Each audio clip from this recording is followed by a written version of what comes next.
옆 사람하고 한번 인사 한번 합시다. 올 한 해도 믿음으로 승리합시다.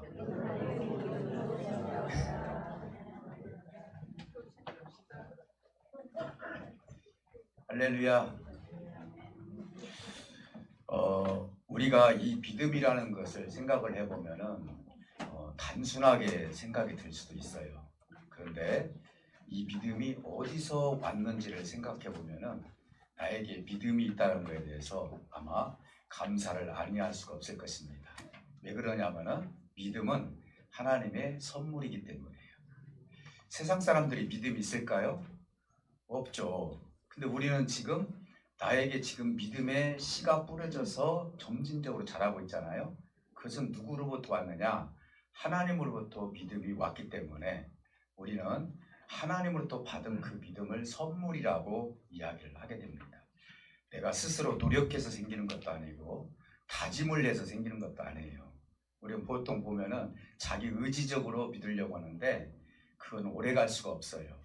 그렇기 때문에 오늘 히브리서를 통해서 우리에게 주어진 이 믿음이 대체가 어떻게 온 것인지, 믿음의 선진들은 어떻게 그 믿음을 받아들이고 하나님께서 어떤 자극을 주셨기에 그들이 그 큰 일들을 행할 수가 있었는지, 이 부분에 대해서 오늘 히브리서 말씀을 통해서 하나님으로부터 시작되는 믿음과 소망에 대해서 말씀을 나눠보도록 하겠습니다. 여러분, 보통 왜 히브리서는 믿음을 강조할까? 이걸 우리가 생각을 해야 돼요. 여러분들이 성경을 읽으실 때 예를 들어서 소망을 강조한다거나 이단을 강조한다거나 교리를 강조한다거나 그러면은 반드시 그곳에 그 문제가 있기 때문에 강조를 하는 거예요. 그래서 히브리서도 보면은 믿음에 대해서 그렇게 강조를 하는데 왜 그러면 믿음에 강조를 할 수밖에 없는가? 그때 당시 상황이 많은 사람들이 믿음이 무너졌기 때문에 그렇습니다. 그래서 이 믿음이 무너지지 않도록 우리 하나님께서 히브리서를 통해서 우리에게 교훈을 주고 있다라고 볼 수 있어요. 그러면 어디서 근거를 잡고 그렇게 이야기를 할 수 있느냐? 10장 36절에 그 이유로 보면은 이렇게 이야기합니다. 너희에게 인내가 필요함을 너희가 하나님의 뜻을 행한 후에 약속하신 것을 받기 위함이라 이렇게 말씀해 주셨어요. 그러니까 믿음 전에 무엇을 강조했냐면은 인내를 강조를 했다는 것이죠. 믿음은 인내가 없이는 지킬 수가 없어요. 왜요? 하나님이 보이지 않기 때문에. 세상은 보이기 때문에 그것을 통하여서 내가 확신을 갖고 투자를 하고 그렇지만은 하나님은 보이지 않기 때문에 인내심이 없이는 믿음이 소생되거나 믿음이 성장하기가 굉장히 힘든다는 것이죠. 만약 육신의 눈으로 만약에 우리가 바라보게 된다면요, 우리 모두는 어떻게 보면은 이 삶을 통하여서 믿음이라는 것이 있을 수가 없다는 것이죠. 사랑하는 성도 여러분, 그러니까 믿음을 지키려면요, 어찌 보면 당시나 현대나 환경적이고 정신적이고 신학적으로 중심을 찾지 못하면 신앙 지키기가 어렵다는 것을 우리가 알 수가 있습니다. 히브리 기자는 믿음을 지키기 위해서 그래서 담대함을 버리지 말라. 그리고 또 인내가 필요하다. 이렇게 말씀하고 있어요. 그래서 믿음에는 인내가 따른다라고 말씀하고 있어요. 그래서 인내가 있음으로 말미암아 11장에서 믿음은 바라는 것들의 실상이요 보이지 않는 것들의 증거니라 이렇게 시작을 되면서 믿음장으로 우리에게 선물을 하나님께서 주셨다는 것이죠. 오늘 이 말씀을 통해서 우리가 믿음의 성경적인 세계관을 우리가 한번 생각해보고 내가 지금 하나님으로부터 받은 믿음을 어떻게 내가 소유를 하고 어떻게 이 믿음을 성장시킬 것인지 이거에 대해서 오늘 한번 여러분들이 깊이 묵상할 수 있는 시간이 되시기를 주님으로 축복해 드립니다. 하나는 뭐냐? 오늘 믿음의 선진들에 대해서 나오는데요. 여기 보면은 뭐 여러 명이 나와요. 아벨도 나오고 노아도 나오고 아브라함도 나오고 사라도 나오고 그러는데 이 믿음의 선진들이 어떻게 하나님부터 믿음의 열매를 맺었는지 히브리서에서는 그렇게 소개를 하고 있습니다. 이 소개 속에 제가 더 해석을 해서 왜 이들이 이렇게 쓰임을 받았는지 다시 한번 살펴볼 수 있는 시간이 되기를 원합니다. 우리가 생각하기를 내가 가지고 있는 믿음은 내 의지적으로 생긴 믿음이다라고 생각하는 경우들이 있어요. 그래서 나는 내 지식과 내 생각과 내 판단을 통해서 내가 믿음을 소유한 자다. 만약에 이렇게 믿음을 내가 소유하고 있다면 그 믿음은 오래갈 수가 없다는 것이죠. 풍랑을 만났거나 환경이 변한다거나 그리고 여러 가지 힘든 일이 생긴다거나 이래 보면요, 우리의 믿음은 생성될 수도 없고 그 믿음의 열매도 맺을 수가 없다는 사실이에요. 그래서 믿음이라는 것이 이렇게 좋은 거예요. 하나님으로부터 선물을 받았기 때문에. 사실 하나님께서 우리의 믿음을 위해서는 마중물의 역할을 한다는 것이죠. 여러분, 마중물이라는 것을 아시는 분들 아시겠지만은 옛날 어르신들은 다 작두물을 썼잖아요. 그래서 그 옆에 그 작두에다가 물을 붓지 않으면은 아래 지하에 있는 물을 끌어올릴 수가 없는 거예요. 그래서 거기에 비어있는 호수 속에, 땅속으로 묻혀있는 호수 속에 물을 부어가지고 작두질을 함으로 말미암아 아래에 있는 물을 끌어올리는 것이죠. 우리 하나님도 마찬가지예요. 우리가 믿음을 갖기 전에 하나님이 마중물의 역할을 통해서 우리의 믿음을 계속 성장시키고 있다는 사실을 알 수가 있어요.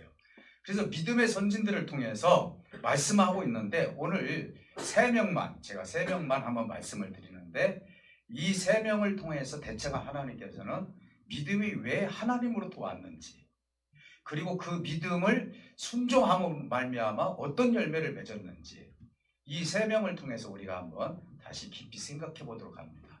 여러분 잘 아시겠지만 아담과 하와를 통해서 첫째 아들이 누구냐면 가인이죠. 그리고 둘째 아들이 아벨이죠.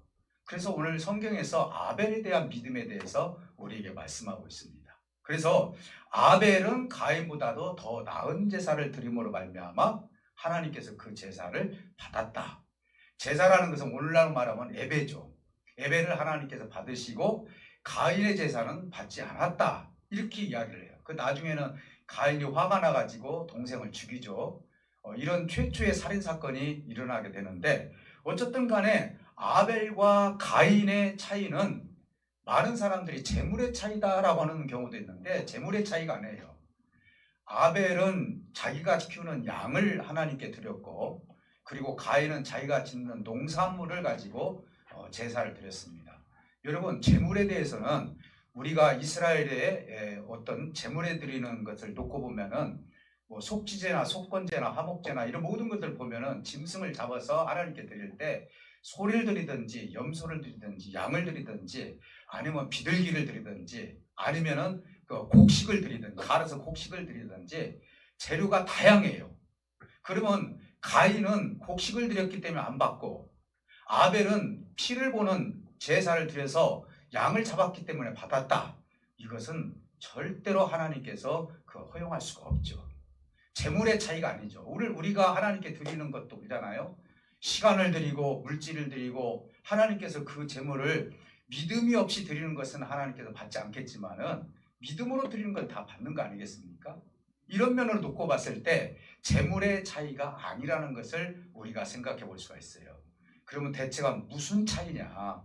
그것은 하나님의 말씀을 듣고 그 말씀대로 시행을 했느냐 아니면 자기 생각대로 예배를 드렸느냐 이 두 가지 차이인 거예요. 사실 하나님께서는 아담과 하와에게 선악과를 따먹지 말라고도 했고 그리고 그것을 하나님께서 이제는 많은 사람들 다시 말씀드리면 그 후손들에게 말씀을 전갈시켜 주셨죠. 그러니까 가인도 어때요? 하나님의 말씀을 들은 사람이고 아벨도 하나님의 말씀을 들은 사람이에요. 왜 그럴까요? 가인이 자기의 제사를 안 받아주셨을 때 자기 스스로가 너무너무 괴로워하고 있을 때 하나님이 찾아와 주셨죠. 그러면서 뭐라고 말씀하십니까? 이런 말씀을 하시죠. 가인아, 네가 이제는 밖에 있는 그 죄를 받아들이지 말고 하나님의 말씀을 들으라고 얘기를 합니다. 네가 선택하는 것은 무엇을 선택하느냐에 따라서 다르다. 그런 게 죄에 대해서 선택을 하지 말고 하나님의 말씀에 대해서 선택하라는 그 뉘앙스를 가인에게 뿌려주는 거 보면은 어떤 의미를 가지고 있죠? 이것은 바로 하나님께서 말씀하시는 하나님이라는 것이죠. 말씀. 그러니까 사실은 아벨은 하나님의 말씀대로 제사를 드렸고 가인은 자기의 생각과 자기의 가치관과 자기가 원하는 대로 다 드렸던 거예요. 여러분, 예배가 화려하다고 해서 하나님께서 다 받는 거 아니에요. 예배가 초촐하더라도 그곳에 믿음이 있을 때 하나님께서 받아주시는 것이죠. 아무리 치장을 하고 아무리 많은 것을 하나님께 드린다 할지라도 이스라엘 백성들이 제물을 드렸을 때 하나님이 얼마나 질렸으면은 내가 짐승의 기름 냄새가 내가 싫다라고까지 했을까요? 많이 드린다고 좋은 것도 아니고요. 그리고 아름답게 드린다고 해서 좋은 것도 아니고 제일 중요한 것이 뭐예요? 믿음으로 드리는 것이죠. 그래서 아벨은 사실은 하나님의 말씀을 듣고 그 하나님의 말씀대로 믿음대로 드렸던 거예요. 오늘 신약에서 뭐라고 말씀합니까? 로마서 10장 17절에 보니까 믿음은 들음에서 난다고 말씀하고 있어요. 그러니까 누구의 말씀을 들음으로써 믿음이 나는 것입니까? 하나님의 말씀을 들음으로 믿음이 생긴다는 거예요. 사람의 말을 듣는 것이 아니라 하나님의 말씀을 들었을 때 내가 어떻게 행동을 하고 어떻게 내가 하나님께 드려질 것인지 이게 믿음이 생긴다는 것이죠. 그래서 믿음은 들음에서 난다. 누구를 들을 때? 하나님의 말씀을 들을 때 믿음이 생긴다라고 말씀하고 있어요. 그래서 하나님은요, 하나님의 말씀을 듣게 하셨고, 그래서 이 믿음이 하나님이 말씀하셨기 때문에 하나님으로부터 말씀이 들어감으로 말미암아 믿음이 생성되었다는 사실을 알 수 있는 거예요. 성경은 그래서 믿음은 너의 공로라고 하지 않습니다. 그렇죠? 내가 아무리 몇 시간 기도하고 아무리 52주 다 예배 드린다 하더라도요, 너 참 공로가 높다. 한 번도 빠지지 않고 너 예배, 물론 그 얼마나 좋아요? 그 공로를 하나님께서 지켜 세우진 않아요. 그래서 믿음을 성경은 뭐라고 하냐면 하나님이 주신 선물이다 이렇게 말씀하고 있어요. 믿습니까? 하나님의 선물이에요. 그러니까 저와 여러분들은 지금 현재 누구의 선물을 받고 있는 거예요? 하나님의 선물을 받고 있는 거예요. 세상 사람들은요, 믿음을 선물을 받지 않기 때문에 하나님을 믿는 사람에 대해서 전혀 이해를 할 수가 없는 거예요. 그리고 이상하게 생각하는 거예요. 그러나 우리는 하나님에 대해서 말씀을 들으니 그 말씀이 우리의 영을 즐겁게 해주고 충족하게 해주고, 그러다 보니까 믿음이 있는 것이 얼마나 기쁘고 좋은 것인지에 대해서 우리 스스로 내 영혼이 깨닫게 된다는 사실입니다. 또 한 명을 우리 주님께서 소개를 해줍니다. 이분은 바로 에녹이죠. 사실 에녹은 365년을 살았죠. 365년을 살았는데 사실은 에녹이 65세 때 무두셀라라는 아들을 낳았습니다. 사실 성경에서 최고로 오래 사는 사람이 무두셀라예요. 969세를 살았죠. 거의 1000년을 사는 거예요. 그러면 여러분 생각해 보시기 바랍니다. 오래 산다고 해서 좋은 겁니까? 대체가 하나님은 왜 에녹을 통하여서 969세를 살 수 있도록 그 아들에게 그 시간을 허용했을까? 이런 부분을 우리가 충분히 이해를 해야 된다는 사실이죠. 야, 최고로 오래 사는 사람이 969세를 살았으니 우리도 적어도 100년은 넘겨야지. 물론 그것도 좋아요. 그러나 의미 부여를 우리가 생각을 해볼 필요가 있어요. 사실은 65세 때 이제 무두셀라를 낳고 나서 300년 동안 에녹이 뭐라겠어요? 하나님과 동행했더라 그랬습니다. 그러면 무두셀라를 낳고 왜 300년 동안 그렇게 동행을 했을까? 그러면 65년 동안에는 하나님과 동행을 하지 않았다는 증거 아니겠습니까? 근데 무두셀라를 낳았을 때 하나님께서 그에게 자극을 주었어요.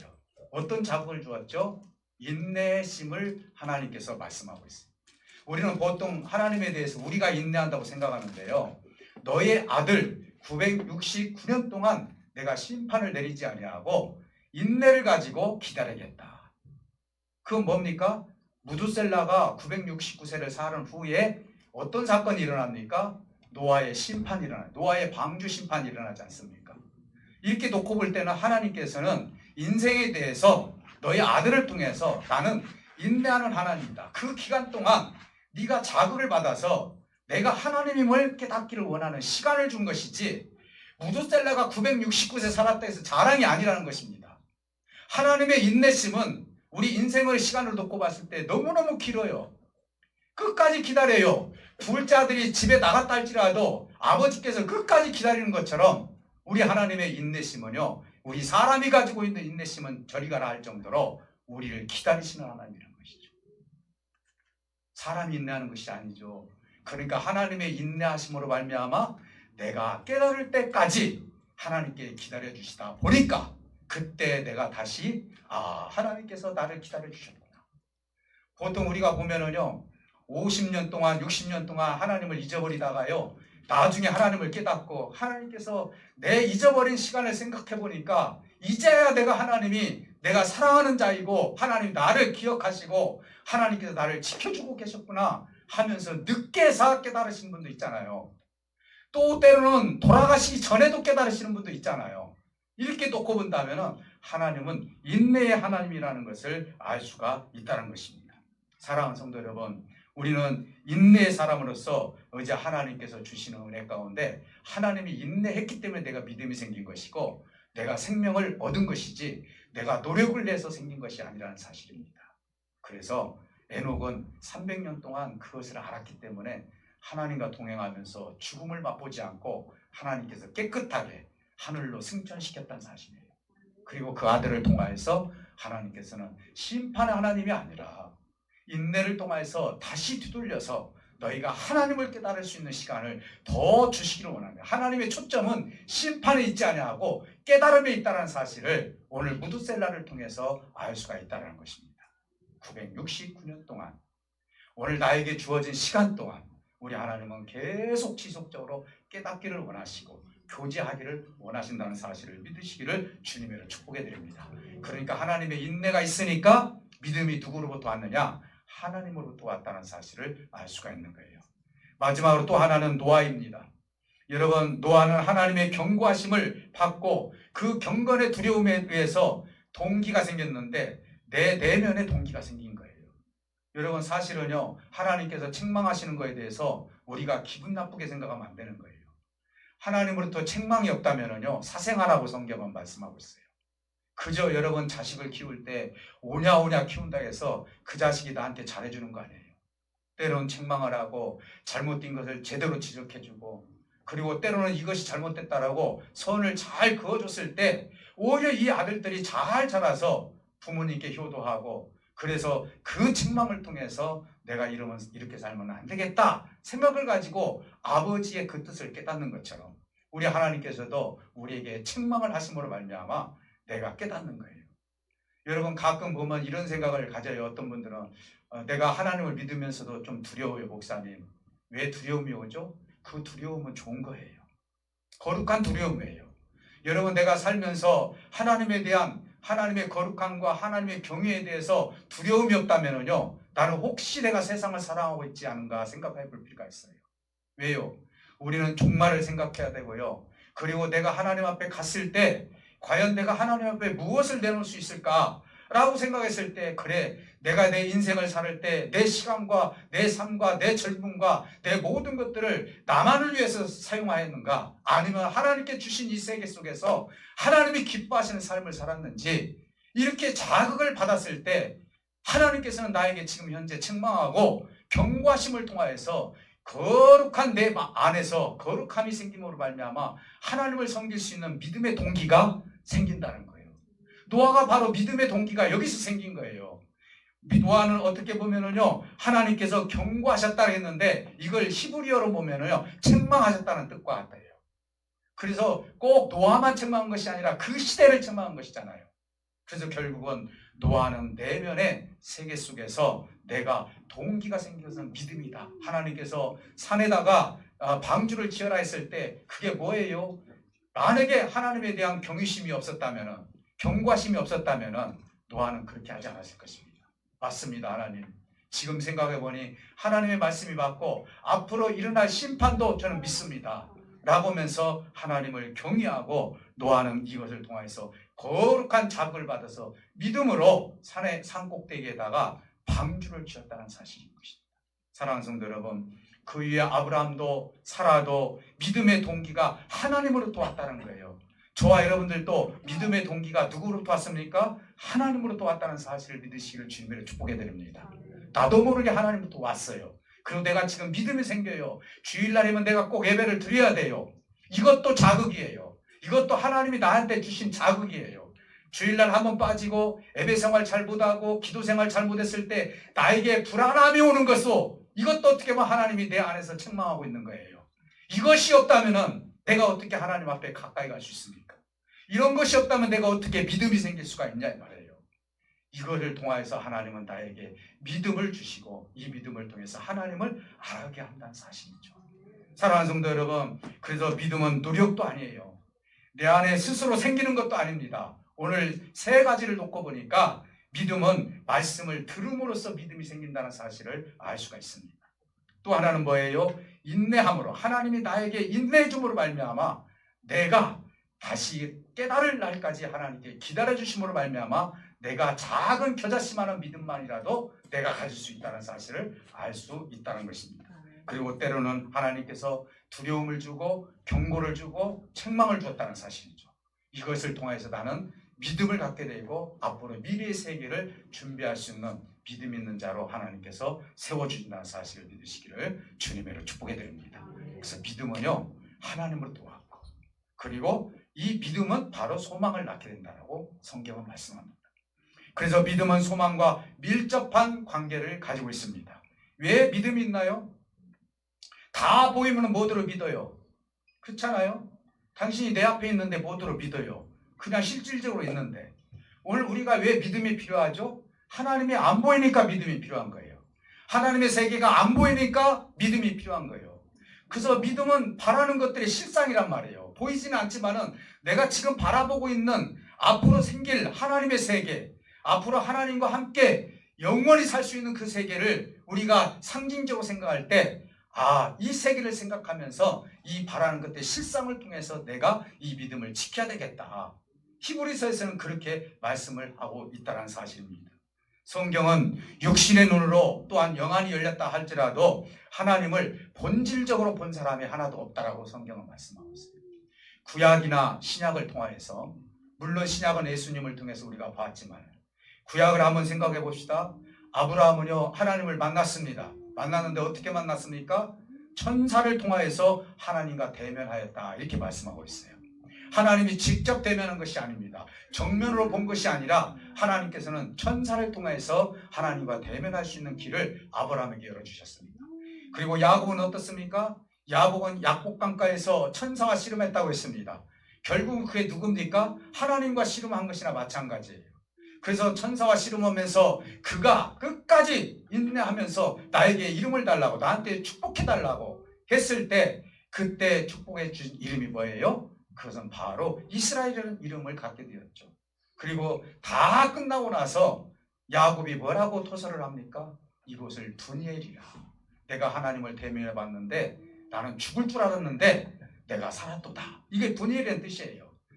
어떻게 보면 천사로 나타난 하나님의 그 모습을 통해서 이제 야곱도 어찌 보면은 하나님의 그 본질적인 하나님을 보지는 못했지만은 하나님을 체험했던 것입니다. 모세는 어떻습니까? 모세는 하나님과 친구처럼 대했다고 말씀해 주셨어요. 그러나 모세가 이렇게 고백합니다. 하나님의 등 뒤만 보았다라고 얘기합니다. 하나님을 정면으로 본 사람은 구약 성경에 없습니다. 신약에서도 그렇게 말씀을 하시죠. 이스라엘 장로들도 그렇고 이사야도 그렇고 하나님을 정면으로 본 사람은 한 사람도 없다라고 말씀합니다. 구약에서 하나님을 감정적으로 체험을 했다면은, 그러면 성경에서 가장 하나님의 참된 모습을 보여주시는 장면이 한 가지가 있는데, 그분이 바로 누굽니까? 성육신하신 예수님인 거예요. 육신의 눈으로, 그리고 그분의 말씀을 통해서 볼 수 있도록 하나님께서는 우리에게 계시해 주셨는데, 그 계시가 특별 계시라고 해요. 일반 계시가 아니라 특별히 하나님께서 당신 자신이 이 땅에 내려오셔서 우리에게 특별 계시를 해주심으로 말미암아 당신 자신이 하나님이라는 사실을 육체의 눈으로 보고 죽지 않을 정도로 우리에게 그 모습을 보여줬다는 사실인 것입니다. 사랑하는 성도 여러분, 그래서 예수님은 이렇게 말씀합니다. 내가 세상에 빛으로 왔는데 세상 사람들은 어둠에 의해서 이 빛을 받아들이지 못하더라. 이 말은 뭔 말이에요? 하나님이 이 땅에 왔는데, 예수님이 하나님 아닙니까? 하나님이 이 땅에 왔는데 여전히 어둠에 얽매여서 하나님을 깨닫지 못하더라. 이스라엘 백성들도 깨닫지 못하더라. 이렇게 토설을 하고 있습니다. 심지어는 제자들도 그렇게 말씀합니다. 제자들도 성육신하신 우리 예수님을 보고 아버지에 대해서 항상 이야기를 하는데 한 제자가 뭐라고 말씀합니까? 주님, 그러면 우리에게 아버지를 보여주시옵소서. 그때 예수님이 뭐라고 말씀하십니까? 나를 본 자는 아버지를 보았거늘 네가 어찌하여 아버지를 보여달라고 하느냐. 너의 지금 현재 상태로는 하나님 아버지를 정면으로 볼 수 없다는 거 아니에요. 사도 바울은 어떻게 말합니까? 사도 바울은 3층까지 갔다 왔지만 하나님에 대해서 본질적으로 하나님 정면으로 보지 못했어요. 그래서 사도 바울의 고백이 이런 고백입니다. 지금은 내가 거울처럼 희미하게 하나님을 보지만, 이 말은 뭔 말이에요? 거울은 지금은 깨끗하지만 그때 당시는 동경이었어요. 동경은 진짜 말 그대로 희미하게 보이잖아요. 내가 지금 하나님을 희미하게 보이지만은 그때에 가서는 내가 대면해서 볼 것이라고 말씀해 주셨어요. 대면하면서 볼 것이다. 사랑하는 성도 여러분, 우리 하나님의 세계는 반드시 믿음을 통해서 봐야 될 세계예요. 그래서 믿음은 바라는 것들의 실상이고 보이지 않는 것들의 증거라고 저와 여러분들에게 지금도 말씀하고 있는 것입니다. 그래서 믿음은 희미하게 보이지만은 반드시 이 믿음을 통해서 뭐가 생기느냐? 소망이 생기는 거예요.